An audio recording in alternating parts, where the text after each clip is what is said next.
Hello dear student, welcome back my YouTube channel. एक बार फिर से आपका हमारे यूट्यूब चैनल पर स्वागत है। तो दोस्तों, क्या है कि कुछ बच्चों का जो है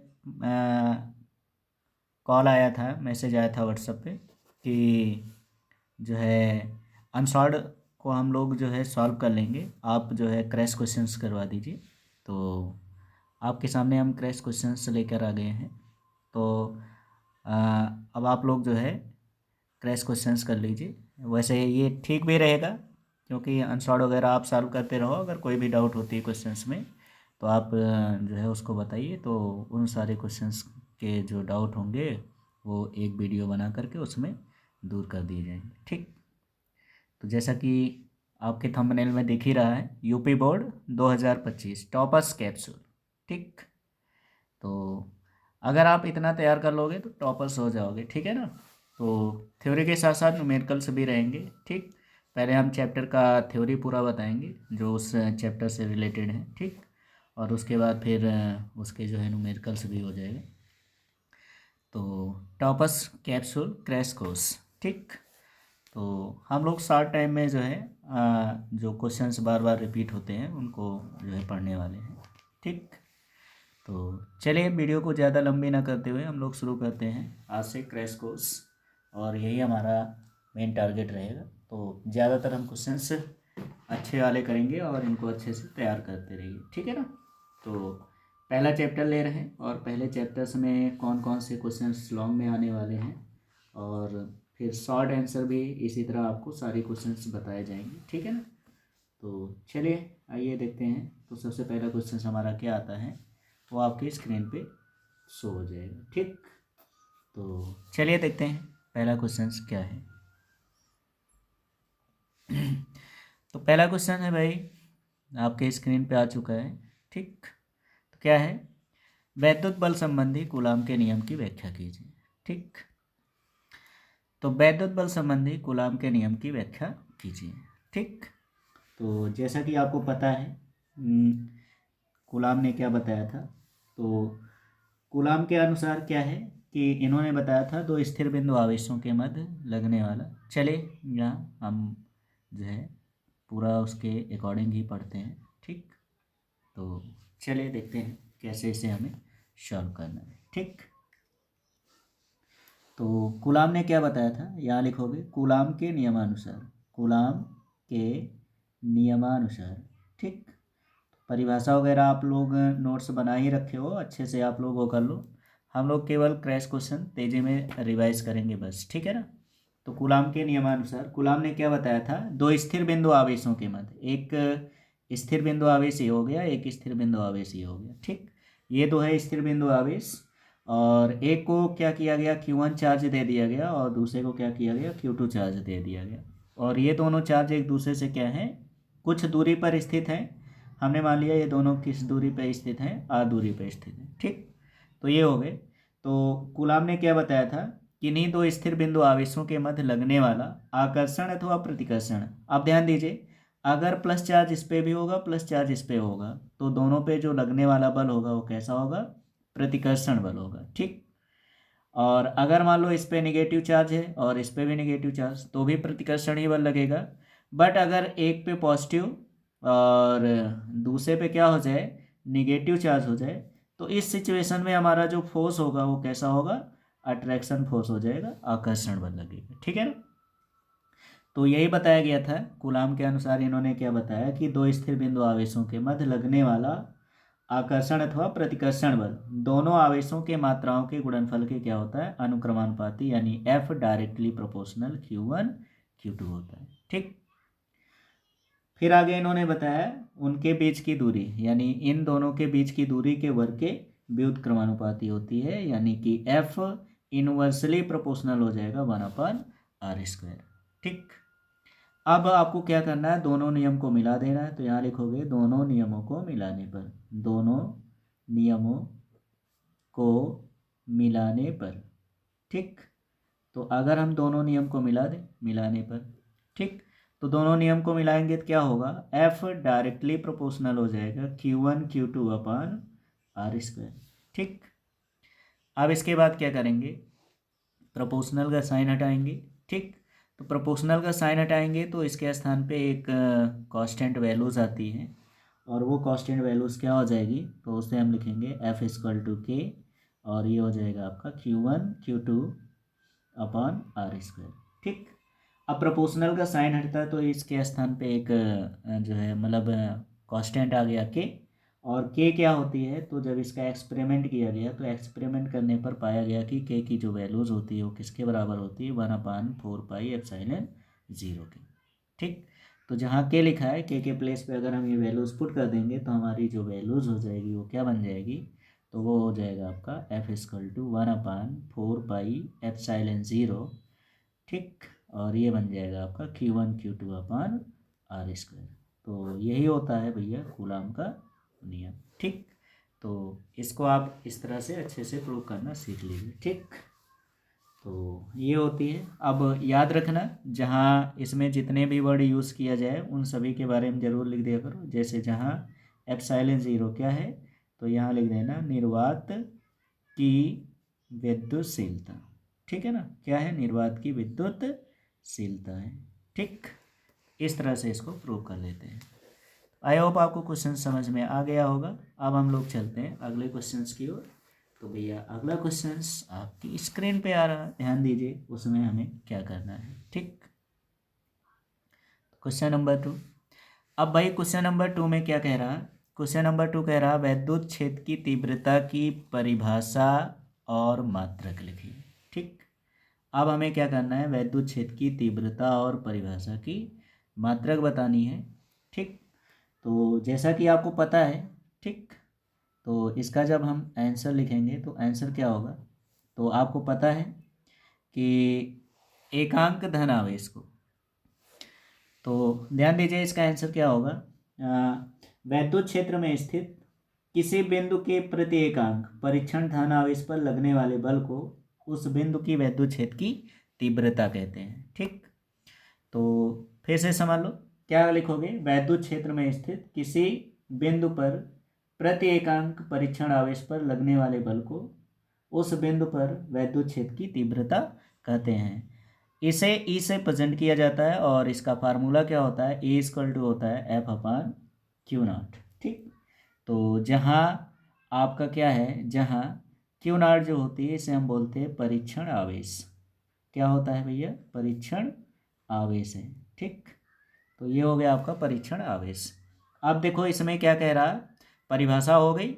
अब मात्रक, तो वैद्युत क्षेत्र की तीव्रता का मात्रक, तो वैद्युत क्षेत्र की तीव्रता का मात्रक, ठीक। तो अब इसका हम मात्रक लिख लेते हैं। तो मात्रक क्या होगा, तो जैसा आपको पता है बल का मात्रक क्या होता है, तो इसके जो है मात्रक हो जाएगा क्या, तो यहाँ देखिए इसका मात्रक हो गया न्यूटन, ठीक। और नीचे क्या हो गया, कूलम, तो ये हो गया न्यूटन प्रति कूलम। या इसका अन्य मात्रक होता है भैया वोल्ट प्रति मीटर, ठीक, ये भी याद रखना, ठीक। अब इसके बाद साथ में क्या कहा गया, बीमा। तो बीमा लिखने के लिए हम क्या करेंगे, इसका विमीय सूत्र, ठीक है ना। तो ई का विमीय सूत्र क्या हो जाएगा भाई, तो देखो न्यूटन का होता है ML/T-2 और कूलाम का क्या होता है AT, ठीक। अब इसको आज जब आप सॉल्व करोगे तो सॉल्व करके जब लिखोगे तो क्या होगा, ML/T-3 A-1, ठीक। ये हो गया। तो ये हो गया इसका जवाब। इस तरह से हम इस क्वेश्चन को सॉल्व कर लेते हैं, ठीक है ना। चलते हैं अगले क्वेश्चंस की तरफ। तो अगला क्वेश्चन आपकी स्क्रीन पे आ रहा है, ध्यान दीजिए, ठीक। क्वेश्चन नंबर 3 है। तो भैया ध्यान दीजिए, क्वेश्चन नंबर 3 आपके स्क्रीन पे आ चुका है। तो इस बार हमें क्या बताना है, वैद्युत बल रेखाओं की संख्या बतानी है, ठीक है ना। क्या बतानी है, सॉरी संख्या नहीं, वैद्युत बल रेखाएं क्या होती हैं पहले हमें इसके बारे में बतानी है, ठीक। और उसके बाद फिर इसके प्रमुख गुण क्या होते हैं उनके बारे में जान लेते हैं, ठीक। तो सबसे पहले हम जानते हैं वैद्युत बल रेखाएं, ठीक। तो चलिए ध्यान दीजिए, वैद्युत बल रेखाएं होती क्या हैं। वैसे अगर आपको पता हो तो वैद्युत क्षेत्र के प्रदर्शन के लिए फैराडे ने वैद्युत बल रेखाओं का सुझाव दिया था, है ना। और उनके अनुसार यानी फैराडे के अनुसार जो विद्युत बल रेखा होती है वो विद्युत क्षेत्र में एक काल्पनिक वक्र रेखाएं, निष्कोण वक्र रेखाएं होती हैं जो किसी भी आवेश का एक मतलब आवेश जो होती है उसका एक सतत प्रदर्शन करती हैं, तो उसे हम क्या कहते हैं, विद्युत बल रेखाएं। ठीक है ना। तो अब इसको अगर हम परिभाषित करना चाहें तो क्या लिखोगे कि वैद्युत क्षेत्र में खींची गई वह काल्पनिक निष्कोण वक्र रेखाएं जो किसी आवेश का सतत प्रदर्शन करती हैं या वैद्युत क्षेत्र को वैद्युत बल रेखाओं द्वारा प्रदर्शित किया जाता है उसे हम क्या कहते हैं, वैद्युत बल रेखाएं कहते हैं। ठीक, तो सबसे पहले आपको हेडिंग डाल लेना वैद्युत बल रेखाएं। ठीक है ना, वैद्युत बल रेखाएं। ठीक, अब परिभाषा लिखने में बहुत टाइम लग जाएगा इसलिए आप लोग सुन के लिख लीजिए। ठीक, तो वैद्युत बल रेखाएं क्या होती है फिर से समझ लो। वैद्युत क्षेत्र में खींचा गया वह काल्पनिक निष्कोण वक्र रेखाएं जिस पर जो आवेश अथवा किसी वैद्युत क्षेत्र को वैद्युत बल रेखाओं द्वारा प्रदर्शित किया जाता है वैद्युत बल रेखाएं कहलाती हैं। ठीक, अब इसके बाद हमें इसके गुण के बारे में जान लेनी है। ठीक, तो गुण क्या होती हैं इनके बारे में समझ लेते हैं।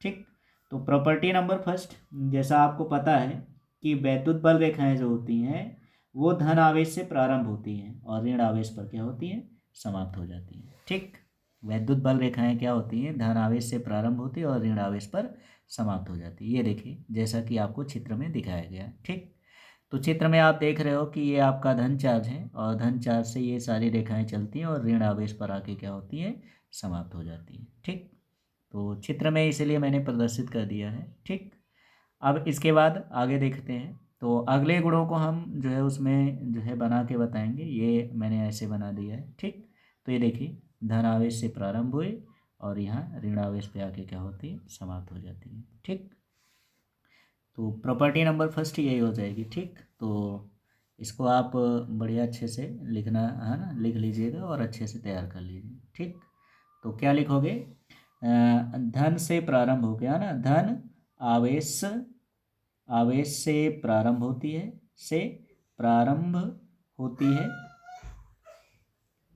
और ऋण आवेश पर समाप्त हो जाती है। ठीक है ना, ऋण आवेश, ऋण आवेश पर समाप्त हो जाती है, समाप्त हो जाती है।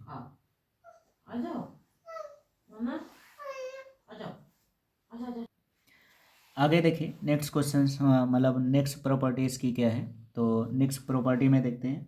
तो नेक्स्ट प्रॉपर्टी में याद रख लो कि जो वैद्युत बल रेखा होती है, ठीक है ना, अगर इन पे हम जो है स्पर्श रेखा खींचें, ठीक, जैसे ये मान लीजिए ये कोई है वैद्युत बल रेखा। ठीक, अब इस वैद्युत बल रेखा के किसी भी बिंदु पर स्पर्श रेखा खींचा जाए, जैसे ये बिंदु है। ठीक, ये बिंदु P हो गया और यहाँ पे हम क्या करें, स्पर्श रेखा खींचें, जैसे ये होगी। ठीक, तो ये स्पर्श रेखा हो गई। तो ये स्पर्श रेखा वैद्युत क्षेत्र की दिशा को प्रेजेंट करेगी। ठीक है, यही क्या होगी, वैद्युत क्षेत्र की दिशा को प्रेजेंट करती है। अब देखिए जैसे अगर मान लो हमने यहाँ पे है, अब यहाँ से अगर हम इसकी जो है वो खींचे तो ये हो गया। ठीक, तो ये वैद्युत क्षेत्र की दिशा होगी। ठीक, तो क्या लिखोगे, वैद्युत रेखा के किसी बिंदु पर, क्या लिखोगे, वैद्युत रेखा के किसी बिंदु पर, किसी बिंदु पर खींची गई स्पर्श रेखा, खींची गई स्पर्श रेखा, खींची गई स्पर्श रेखा उस बिंदु पर, उस बिंदु पर, उस बिंदु पर वैद्युत क्षेत्र की दिशा को प्रदर्शित करती है। ठीक, वैद्युत क्षेत्र की दिशा को प्रदर्शित करती है, दिशा को प्रदर्शित करती है, प्रदर्शित करती है। ठीक, इस तरह से हम इसकी प्रॉपर्टी लिख देंगे। आई होप आपको समझ में आ रहा है। ठीक, थोड़ी मेरी राइटिंग गंदी है तो राइटिंग पे आप मत जाइएगा। ठीक, आप लोग अच्छे लिखना सीखिए। ठीक, तो ये हो गया। इसके बाद आगे आते हैं प्रॉपर्टी नंबर थर्ड। तो प्रॉपर्टी थर्ड जो है हम आपको इम्पॉर्टेंट क्वेश्चंस के साथ में बता रहे हैं, तो ये आपकी प्रॉपर्टी ज़रूर इसको याद रख लेना। ठीक है ना, तो आपसे ये पूछा जाता है कि अगर दो वैद्युत बल रेखाएं एक दूसरे को क्या दो वैद्युत बल रेखाएं एक दूसरे को काट सकती हैं, कहने का मतलब ये है। ठीक, तो देखो भाई इसका जो राइट आंसर है वो क्या होगा कि दो वैद्युत बल रेखाएं एक दूसरे को नहीं काट सकती। अगर हम मान लेते हैं सपोज दैट अगर वो काटती हैं, तो अगर उनके हम कटान बिंदुओं पर दोनों की जो है स्पर्श रेखाएं खींचे तो वो क्या होगी, दो दिशाओं को प्रदर्शित होंगी। और जैसा कि ये असंभव है क्योंकि किसी भी परिणामी वैद्युत क्षेत्र की दिशा में केवल एक ही दिशा होती है, एक से अधिक नहीं होती। अब सपोज दैट अगर हम मान लेते हैं सपोज दैट जैसे ये मान लीजिए एक वैद्युत बल रेखा ये हो गई, ठीक, और दूसरी वैद्युत बल रेखा क्या हो गई, ये हो गई। ठीक, अब ये हो गई। अब अगर हम मान लो यहाँ पे ये पॉइंट ले लिए, ठीक है, तो इस पॉइंट पे अगर हम वैद्युत बल रेखा का डायरेक्शन खींचे तो देखो ये एक दिशा तो ये बन जाएगी, है ना, और अगर हम इस पे लिखेंगे तो ये बन जाएगी, है ना। तो यहाँ से क्या निष्कर्ष निकल रहा है कि अगर हम मान लेते इसको E1 और इसको नाम दे दिया हमने E2, ठीक, तो ये हो गई। तो ये हमारी क्या थी, बल रेखा है, ठीक है ना, ये क्या है, बल रेखा ये भी है और बल रेखा ये भी है। ठीक, तो भाई हमने क्या बताया कि अगर हमने मान लिया कि दोनों रेखाएं एक दूसरे को काट रही हैं तो इनका जो कटान बिंदु है इस पर अगर हमने स्पर्श रेखा खींची तो ये दो रेखाओं को प्रदर्शित करती हैं। और ऐसा जो है प्रदर्शित करना संभव नहीं है, ठीक है ना, क्योंकि आपको पता है कि जो कुल वैद्युत क्षेत्र होती है वहाँ दो दिशाएं प्रदर्शित हो रही हैं, है ना। ये देखो यहाँ पे दो दिशाएं प्रदर्शित हो रही हैं जो कि असंभव है। इसलिए याद रख लो कि दो वैद्युत बल रेखाएं एक दूसरे को कभी नहीं काटती, ठीक है ना। तो इस तरह से इसके प्रॉपर्टीज़ आप लोग याद रख लीजिए, ठीक, लिख लोगे ना। तो इसका आंसर ये लिख देना कि दो वैद्युत बल रेखाएं एक दूसरे को काट नहीं सकती हैं क्योंकि यदि वे काटती हैं तो उनके कटान बिंदु पर दोनों बल रेखाओं पर दो स्पर्श रेखाएं खींची जा सकती हैं, अर्थात उनका जो कुल वैद्युत क्षेत्र होगा वो दो दिशाओं को प्रदर्शित करेंगी जो कि असंभव है। ठीक, क्योंकि कुल वैद्युत क्षेत्र की दिशा केवल एक ही होती है, एक से अधिक नहीं होती है। ठीक, तो आई होप आपको ये क्वेश्चन भी समझ में आ गया है। अब हम चलते हैं अगले क्वेश्चन की तरफ। तो अगला क्वेश्चन आपकी स्क्रीन पे आ रहा है, ध्यान दीजिए। ठीक, तो क्वेश्चन नंबर 4। अब क्वेश्चन नंबर 4 में देखिए क्या लिखा है, गॉस की प्रमेय क्या है। तो बहुत ही सरल क्वेश्चन है, मेरे ख्याल से लगभग लगभग सभी को पता ही होगा कि गॉस की प्रमेय क्या होती है। ठीक, पता है कि नहीं, हाँ या नहीं में जवाब दीजिए। ठीक, तो चलिए करते हैं गॉस की प्रमेय, कैसे करेंगे, ठीक, इसको प्रूफ। तो सबसे पहले हम जान लेते हैं कि गॉस की प्रमेय है क्या। ठीक, तो सबसे पहले मेन टॉपिक हमारा यही होता है कि हम गॉस की प्रमेय जान लेते हैं। तो गॉस की प्रमेय, ठीक, ऐसे हेडिंग डाल लेना है और डाल करके इसकी लिख देना है। ठीक, तो इस तरह से हेडिंग डाल लेना और फिर मिडिल में हेडिंग डालिएगा और लिखिएगा, ठीक है ना। क्या लिखोगे, गॉस के नियमानुसार किसी बंद पृष्ठ से गुजरने वाला कुल वैद्युत फ्लक्स उसके अंदर उपस्थित कुल आवेश का 1/ε0 गुना होता है। ठीक, लिख लोगे, क्या लिखोगे, किसी, ठीक है ना, ऐसे इन्वर्टेड कामा लगा के, ठीक है ना, किसी बंद पृष्ठ, किसी बंद पृष्ठ से गुजरने वाला कुल विद्युत फ्लक्स, विद्युत फ्लक्स उसके अंदर, उसके अंदर उपस्थित, उपस्थित कुल आवेश का, आवेश का 1/ε0 गुना होता है, गुना होता है। अब परिभाषाएं हम नहीं लिखेंगे, आप लोग लिख लीजिएगा, ठीक है ना, क्योंकि लिखने में टाइम लगता है, वीडियो बहुत बड़ी बन जाएगी, ठीक, और आप लोग बोर हो जाओगे। ठीक, तो इसका फार्मूला क्या होता है, फाई इक्वल टू क्या हो जाएगा, Q/ε0। ठीक, अब अगर मान लो कि किसी सरफेस से बद्ध जो है वैद्युत फ्लक्स पूछा जाए, ठीक है, या हम ये मान लेते बंद पृष्ठ, ठीक है ना, बंद पृष्ठ। तो अगर हम बंद पृष्ठ क्या मान लेते हैं, ए से बद्ध वैद्युत फ्लक्स। ठीक, क्या हो जाएगा? तो इसको हम कैसे प्रेजेंट करेंगे? तो इसको हम लिखेंगे फाई ई इक्वल टू, क्या हो जाएगा, लाइन इंटीग्रल और इसकी वैल्यूज हो जाएगी ई डी ए। ठीक, ये हो गया। तो ये इसका जो है वो हो जाएगा, और इसको हम किसके बराबर लिखेंगे? Q upon epsilon zero as a mathematics form. ठीक, ये हो गया। आप ध्यान दीजिए, व्याख्या कीजिए। तो व्याख्या करने के लिए हम इसके प्रूफ पे की ओर चलते हैं। तो इसका प्रूफ क्या होगा वो जान लेते हैं। ठीक,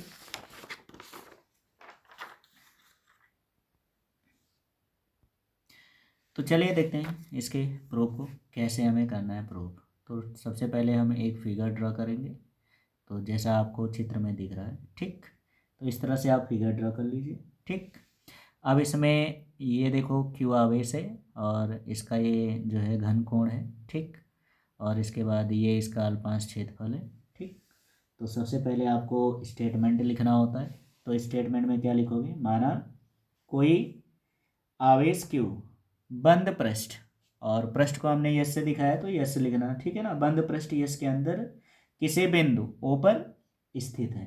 ठीक, अब इस पृष्ठ पर कोई बिंदु पी है, जहां पर हमें क्या करना है? वैद्युत क्षेत्र की तीव्रता ज्ञात करनी है। ठीक, तो ये है। तो सबसे पहले आपको करना क्या है? जो आपका आवेश है, उस आवेश है ना, यानी यहाँ पे लिखोगे ओ पर स्थित आवेश, ओ पर स्थित आवेश, या सीधे लिख देना प्लस क्यू, आवेश के कारण वैद्युत क्षेत्र की तीव्रता। ठीक, के कारण वैद्युत क्षेत्र की तीव्रता, वैद्युत क्षेत्र की तीव्रता।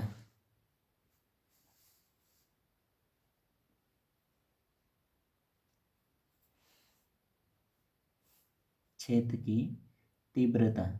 तो तीव्रता का फार्मूला क्या होता है भाई? E इक्वल टू हम लोग जानते हैं 1/4 pi epsilon zero Q upon R square.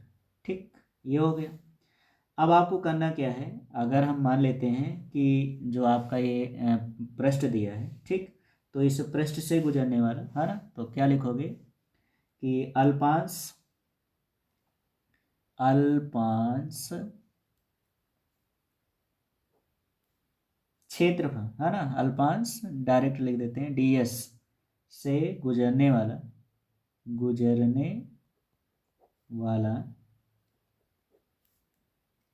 कुल वैद्युत फ्लक्स। ठीक, कुल वैद्युत flux.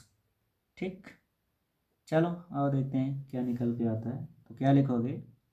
D phi E is equal to, क्या हो जाएगा? E D S. ठीक, और ये दोनों का क्या होगा? Dot product. और इसको हम क्या लिख सकते हैं? इसको हम लिख सकते हैं ई डी एस कॉस थीटा। ठीक, अब ई की वैल्यूज रख देते हैं। तो ई की वैल्यूज जब रखेंगे तो क्या हो जाएगा? तो ये हो जाएगा हमारा D phi E is equal to, E के प्लेस पे ई की वैल्यूज रख दो यहाँ पे, तो हो जाएगा 1/4 पाई एप्सिलॉन जीरो, और ये हो जाएगा आपका डी एस कॉस थीटा। ठीक, अब अगर आपको याद हो, चूंकि आप जानते हो डी डब्ल्यू इजकल टू क्या होता है? D S cos theta upon R square. ठीक, हाँ, और ध्यान दीजिए यहाँ हमने आधा रखा इनटू क्या हो जाएगा? Q upon R square. तो ये हो गया। तो इसके प्लेस पे ये जो आपका ये पार्ट दिया है, इसके प्लेस पे हम क्या रखते हैं? ये वैल्यूज रख देंगे। तो क्या बन जाएगा? D phi E is equal to 1/4 pi epsilon zero, और इसके प्लेस पे इंटू क्यू, ये हो गया, और इसके प्लेस पे रख देंगे तो क्या हो जाएगा? D omega. ठीक, अब हमें संपूर्ण पृष्ठ से, है ना, तो संपूर्ण पृष्ठ से गुजरने वाला कुल फ्लक्स, से गुजरने वाला से गुजरने वाला कुल फ्लक्स। तो कुल फ्लक्स क्या हो जाएगा? ये निकाल लेते हैं। तो कितना होगा देखते हैं।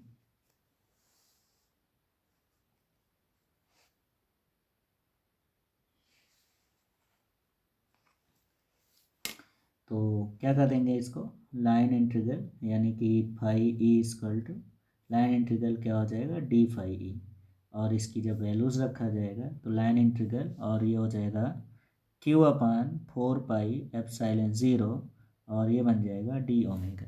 ठीक, तो ये हो जाएगा आपका क्यू अपान 4 पाई एप्सिलॉन ज़ीरो को बाहर कर देते हैं और हमारा यहाँ पे कंडीशंस बन जाएगा डी ओमेगा। अब चूंकि हम लोग जानते हैं संपूर्ण पृष्ठ के लिए डी ओमेगा की वैल्यू जो होगी वो किसके बराबर होगा, 4 पाई r²।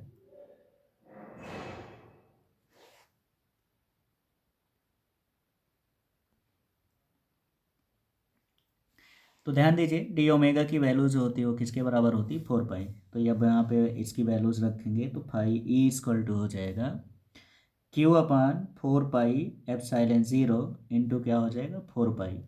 4 पाई से 4 पाई क्या हो जाएगा, कैंसिल। तो इसकी वैल्यूज़ क्या आ जाएगी, फाई ई इक्वल टू हो जाएगा क्यू अपान एप्सिलॉन ज़ीरो, और यही होती है गॉस की प्रमेय। ठीक, तो इस तरह से हम इसको प्रूव कर लेंगे। ठीक, तो चलिए आगे चलते हैं अगले क्वेश्चंस की तरफ। तो अगला क्वेश्चन आपकी स्क्रीन पे आ रहा है, ध्यान दीजिए। ठीक, तो अब आ गया है भाई, ध्यान दीजिए क्या लिखा है, वैद्युत द्विध्रुव आघूर्ण की परिभाषा, मात्रक व विमीय सूत्र लिखे। भैया बहुत ही अच्छा क्वेश्चन है और इसका जवाब आप लोग देंगे।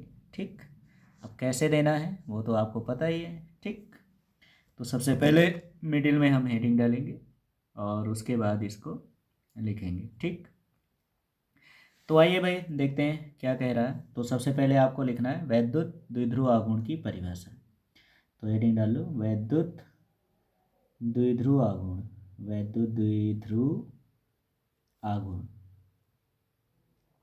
ठीक, और क्या होती है, तो जैसा कि हम लोग जानते हैं कि वैद्युत द्विध्रुव आघूर्ण को हम P से प्रेजेंट करते हैं, तो P इक्वल टू क्या होता है, Q इंटू 2L होती है। ठीक, तो किसी एक परिमाण का आवेश और उसके अल्पांश लंबाई 2L के गुणनफल को ही क्या कहते हैं, वैद्युत द्विध्रुव आघूर्ण कहते हैं। ठीक, तो ये हो जाएगा। इसके बाद इसकी परिभाषा के बाद हमें क्या करना है, मात्रक बतानी। तो इसका मात्रक क्या हो जाएगा, तो भैया इसका मात्रक है क्यू, आवेश, आवेश का मात्रक हो गया कूलाम, और इसके बाद नेक्स्ट है आपका 2L एज ए लंबाई, और लंबाई को हम किस में नापते हैं, मीटर में। ठीक है ना, ये हो गया।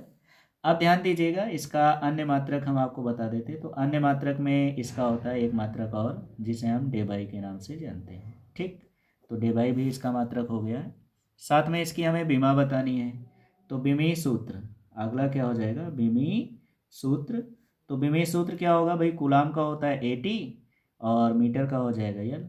तो यल 80, या इसको हम LTA जैसे भी लिखना चाहें लिख सकते हैं। ठीक है ना, तो आई होप आपको ये क्वेश्चन समझ में आ गया है। तो इस तरह से इस क्वेश्चन की व्याख्या कर लेंगे। ठीक, चलिए चलते हैं अगले क्वेश्चन की तरफ। तो अगला क्वेश्चन आपकी स्क्रीन पे आ रहा है, ध्यान दीजिए कैसे हमें सॉल्व करना है। तो क्वेश्चन नंबर 6 आ गया। ठीक, अब इसमें क्या पूछ रहा है, वैद्युत फ्लक्स क्या है। भैया देखो बहुत बढ़िया क्वेश्चन आ गया, वैद्युत फ्लक्स क्या है।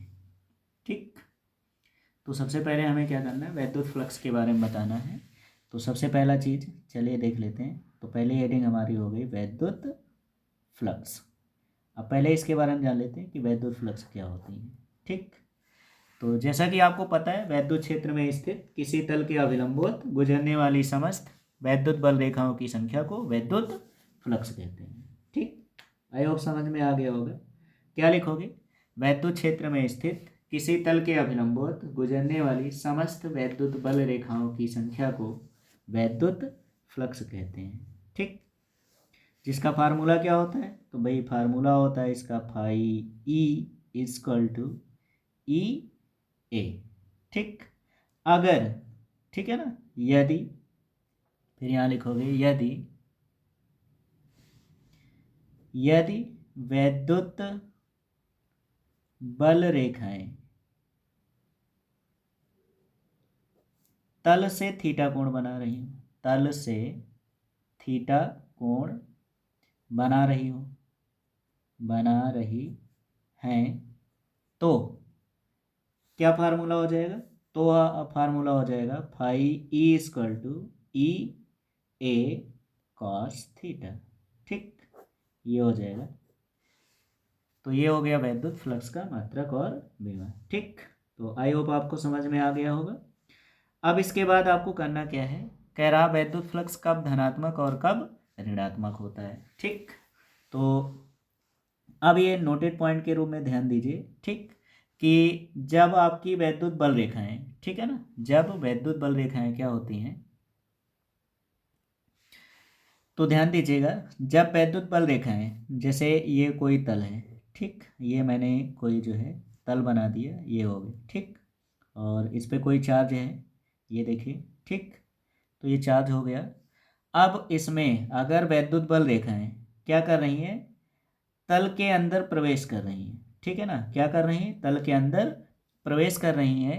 तो जब प्रवेश करेंगे, ठीक है ना, जब प्रवेश कर रही हैं, ठीक, कर रही हैं, तो फ्लक्स क्या होगा, ऋणात्मक होगा। तो फ्लक्स क्या होगा, ऋणात्मक होगा। ठीक, ऋणात्मक होगा। और अगर, ठीक है ना, और अगर आपकी जो वैद्युत बल रेखाएं, ठीक है ना, वैद्युत बल रेखाएं अगर बाहर निकल रही, ठीक है ना, कहाँ निकल रही, बाहर निकल रही हैं, निकल रही हैं, तो फ्लक्स क्या होगा, धनात्मक होगा। तो फ्लक्स क्या होगा, धनात्मक होगा। ठीक, धनात्मक होगा, ये याद रखना। ठीक, तो ये है इसके आंसर, और इसको हम इस तरह से लिखेंगे। ठीक, तो आई होप आपको ये क्वेश्चंस भी समझ में आ गया। चलते हैं अगले क्वेश्चंस की तरफ। तो अगला क्वेश्चंस आपके स्क्रीन पे आ रहा, ध्यान दीजिए। ठीक, कि क्वेश्चंस क्या कहता है।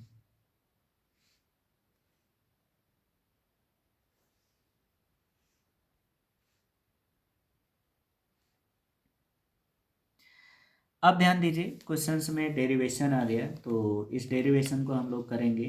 तो आइए देखते हैं कैसे इस क्वेश्चंस को सॉल्व करना है। ठीक, तो क्या कह रहा, वैद्युत बल युग्म आघूर्ण का व्यंजक प्राप्त कीजिए। ठीक, तो चलिए हम इस डेरिवेशन को करते हैं और अच्छे से समझते हैं कि,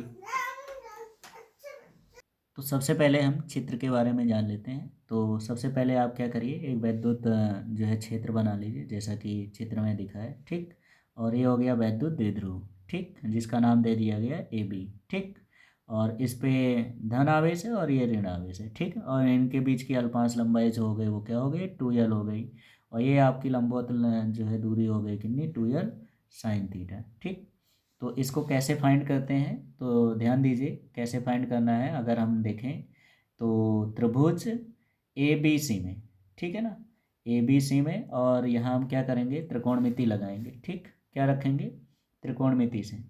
तो त्रिभुज ए बी सी में अगर हम इसकी वैल्यूज़ फाइंड करें, जैसा कि ये त्रिभुज दिख रहा है, ठीक, तो हमारे पास केवल द्विध्रुव की लेंथ दी गई है। ठीक, तो यहाँ पे जब हम इसकी वैल्यूज़ रखेंगे तो क्या हो जाएगा, यहाँ हो जाएगा साइन थीटा। ठीक, साइन थीटा इक्वल टू क्या होता है, लंब, तो लंब हो गया हमारा ए सी अपान कर्ण क्या हो जाएगा, ए बी। ठीक, तो हमें किसकी वैल्यूज निकालना है, ए सी की, तो इसको इधर ट्रांसफ़र कर दीजिए। तो ए सी इक्वल टू क्या हो जाएगा, ए बी, और ये बन जाएगा साइन थीटा। और ए बी की अगर हम वैल्यूज़ रख देंगे तो ए सी इक्वल टू क्या हो जाएगा, 2l साइन थीटा। ठीक, ये हो जाएगा, चाहे इसको इक्वेशन फर्स्ट मान लो। ठीक, तो ये इसकी लेंथ हो गई। ठीक, चलिए अब चलते हैं आगे। तो आगे कह क्या रहा क्वेश्चंस, उसके बारे में समझते हैं। तो हमें व्यंजक निकालना है। अब ध्यान दीजिए, व्यंजक निकालने के लिए, अब ये द्विध्रुव जो है कहाँ है, वैद्युत क्षेत्र में स्थित है। तो वैद्युत क्षेत्र में स्थित होने के कारण इस पर एक फोर्स लगता है। ठीक, तो वो बल कितना होगा, तो क्या लिखोगे, यहाँ पे लिख देना, वैद्युत क्षेत्र के कारण, वैद्युत क्षेत्र के कारण, के कारण द्विध्रुव पे लगने वाला बल, द्विध्रुव पर लगने वाला बल। ठीक, द्विध्रुव पर लगने वाला बल, लगने वाला बल, चलो निकाल लेते हैं कितना लग रहा है इस पे बल। तो क्या होता है, एफ इक्वल टू क्या हो जाएगा, क्यू ई। ठीक, ये हो गया।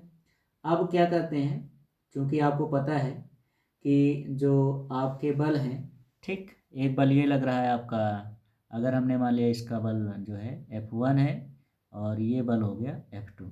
ठीक, ये F1 हो गया और ये F2 हो गया। ठीक, तो दोनों के जो डायरेक्शन है वो विपरीत दिशा में है, और आपको पता है कि द्विध्रुव पे कुल वैद्युत बल जो होगा वो शून्य होगा। तो आपको पता है एक समान वैद्युत क्षेत्र में जब द्विध्रुव होता है तो उसका रेखीय विस्थापन तो होता नहीं है, परंतु आपके जो बल हैं F1 और F2 ये असंगामी है। तो असंगामी है तो इसका मतलब ये है कि ये एक बल युग्म का निर्माण करते हैं, और जिससे वैद्युत द्विध्रुव पर एक प्रत्यानयन बल आघूर्ण कार्य करता है, और इसकी दिशा वैद्युत क्षेत्र की दिशा में ही होती है। तो हमें क्या करना है, प्रत्यानयन बल आघूर्ण निकालना है। ठीक, तो जिसका फार्मूला क्या होता है, बल आघूर्ण बराबर बल आघूर्ण इज इक्वल टू क्या हो गया, तो इसका फार्मूला हो जाएगा भैया बल गुणे लंबवत विस्थापन। ठीक है ना, लंबवत विस्थापन, ये हो गया। ठीक, चलो अब इसकी वैल्यूज रख दो। तो बल आघूर्ण को काहे से प्रेजेंट करते हैं, टाउ से, और बल की वैल्यूज क्या हो जाएगी, क्यू ई, और लंबवत विस्थापन हमारा क्या हो गया, ए सी। ठीक, अब हम लोग क्या करते हैं, इसकी वैल्यूज रख देते हैं। ठीक, तो जब इसकी वैल्यूज रखेंगे तो क्या हो जाएगा, टाउ इक्वल टू हो जाएगा क्यू ई, और ए सी की वैल्यूज रखेंगे तो ए सी की वैल्यूज क्या दिया गया है, 2l साइन थीटा, तो यहाँ हो गया 2l साइन थीटा। ठीक, कारण में लिख देना कहाँ से आया, तो आप लिख देंगे समीकरण 1 से। ठीक, अब हम लोग क्या करते हैं, इसकी वैल्यूज जब यहाँ पे पुट कर देते हैं तो भैया क्या बन जाएगा, तो ये हो गया। तो अब चूंकि आपको पता है P इक्वल टू क्या होता है, क्यू इंटू 2l, यही तो होता है। तो इसको हम एक साथ कर लेंगे तो क्या लिखेंगे, टाउ इक्वल टू हो जाएगा क्यू इंटू 2l और इंटू ई साइन थीटा, ये हो गया। अब इसके प्लेस पे हम इसकी वैल्यूज पुट कर देते हैं तो हमारा फार्मूला आ जाएगा, क्या आ जाएगा, टाउ इक्वल टू हो जाएगा पी ई साइन थीटा। ठीक, तो ये हो जाएगा हमारा फार्मूला। इस तरह से हम इस क्वेश्चन को सॉल्व कर लेंगे। ठीक, तो आई होप आपको ये क्वेश्चन समझ में आ गया होगा। तो आराम से करिए, कोई दिक्कत नहीं है, अच्छे से करिए और अच्छे से तैयार करते रहिए। ठीक, और इसकी यूनिट जरूर लिख दिया करो, न्यूटन मीटर। ठीक, तो आई होप आपको ये डेरिवेशन समझ में आ गया होगा। अब चलते हैं हम अगले क्वेश्चंस की तरफ। तो अगला क्वेश्चन आपकी स्क्रीन पे आ रहा, ध्यान दीजिए। तो और इसको हम करने का प्रयास करते हैं। आप ध्यान दीजिए, तो अगला क्वेश्चन हमारा है, अच्छी स्थिति में वैद्युत द्विध्रुव के कारण वैद्युत क्षेत्र की तीव्रता का व्यंजक प्राप्त कीजिए। ठीक, तो हमें इसका डेरिवेशन करना है अक्षीय स्थिति में, और सेकंड कंडीशंस में निरक्षीय स्थिति में वैद्युत क्षेत्र की तीव्रता का व्यंजक प्राप्त कीजिए। ठीक, तो चलिए देखते हैं कैसे इसका फार्मूला होता है और किस तरह से हम इसको प्रूव करते हैं। ठीक, तो क्वेश्चन आपके स्क्रीन पे आ रहा, ध्यान दीजिएगा। ठीक, क्वेश्चन आ गया है, अब चलते हैं हम इसके सॉल्यूशन की तरफ। ठीक, तो आइए देखते हैं किस तरह से हम इसका सॉल्यूशन करेंगे। तो चलिए नया पेज ले आते हैं और इस क्वेश्चन को सॉल्व करते हैं। ठीक,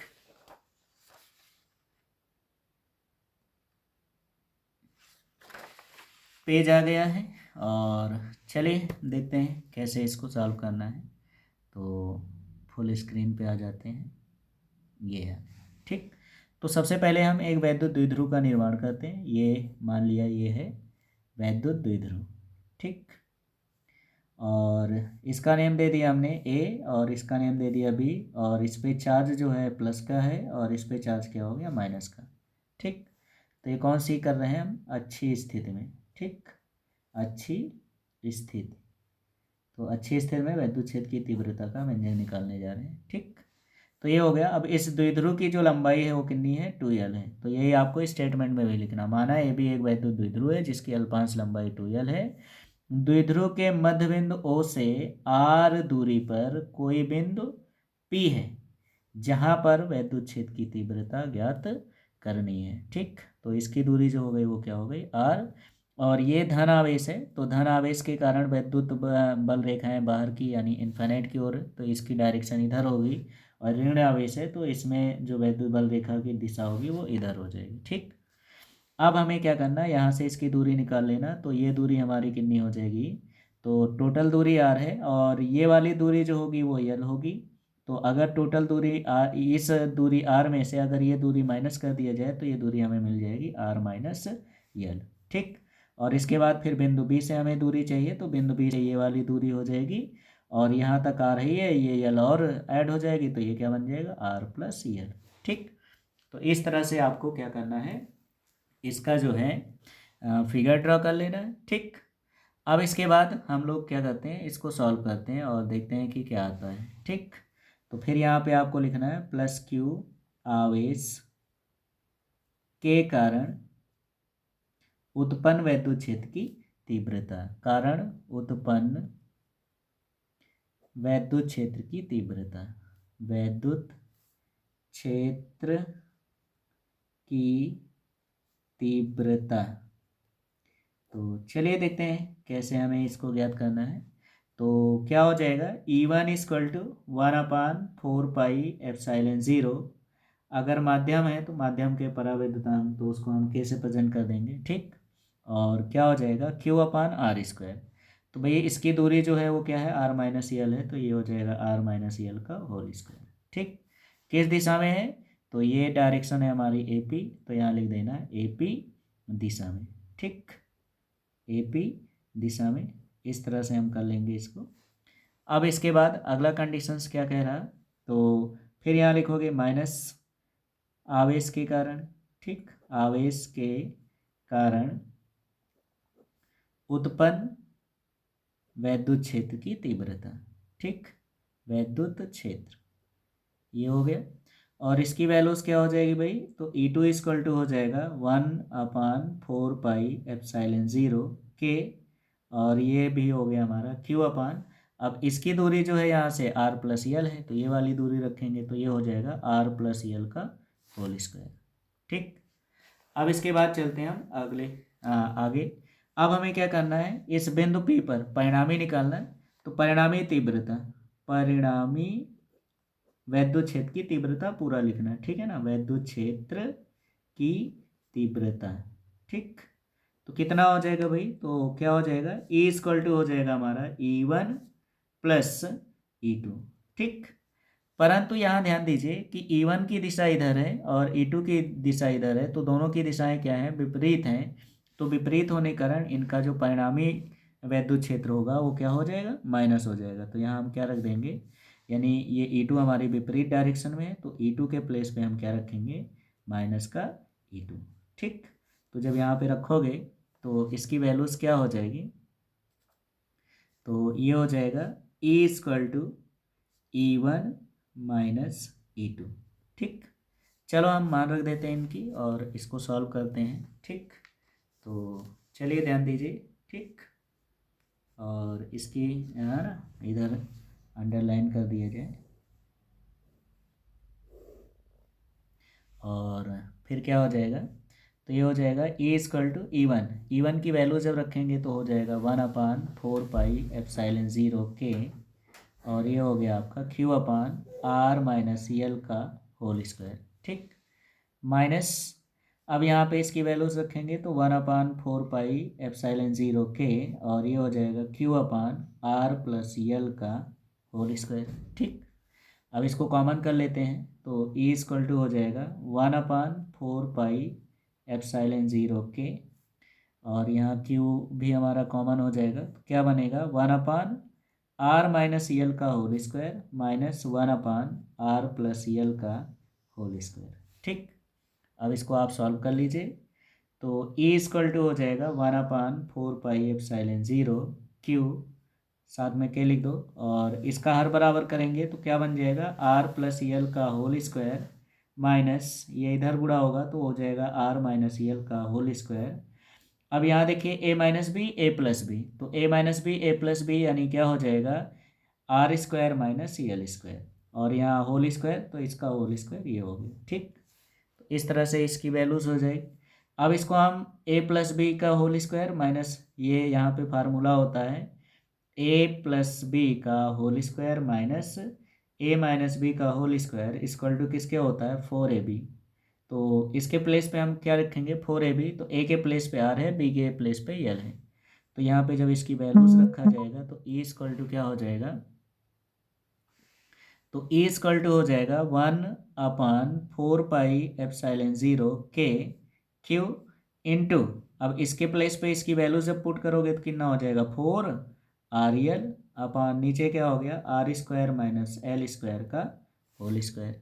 ठीक, अब यहाँ पे हम इसकी वैल्यू जब पुट करेंगे तो ई इक्वल टू हो जाएगा 1/4 पाई एप्सिलॉन 0 के, और यहाँ पे हमारी वैल्यूज आ जाएगी। अब इसको हम तोड़ देंगे तो इसको हम लिखेंगे 2R × 2QL, इसको एक साथ कर लेंगे, और अपान नीचे क्या लिखोगे, R square minus L square का होल स्क्वायर। ठीक, अब यहाँ लिखेंगे, चूंकि हमें पता है P इक्वल टू क्या होता है, 2QL। ठीक, ये हो गया। तो अब यहाँ पे जब हम इसकी वैल्यूज पुट कर देते हैं तो क्या बन जाएगा, तो ये हो जाएगा आपका E equal to 1/4 pi epsilon 0 के, तो ये हो जाएगा 2R, और इसके प्लेस पे इसकी वैल्यूज पुट करेंगे तो P अपान नीचे हो गया R square minus L square का होल स्क्वायर। ठीक,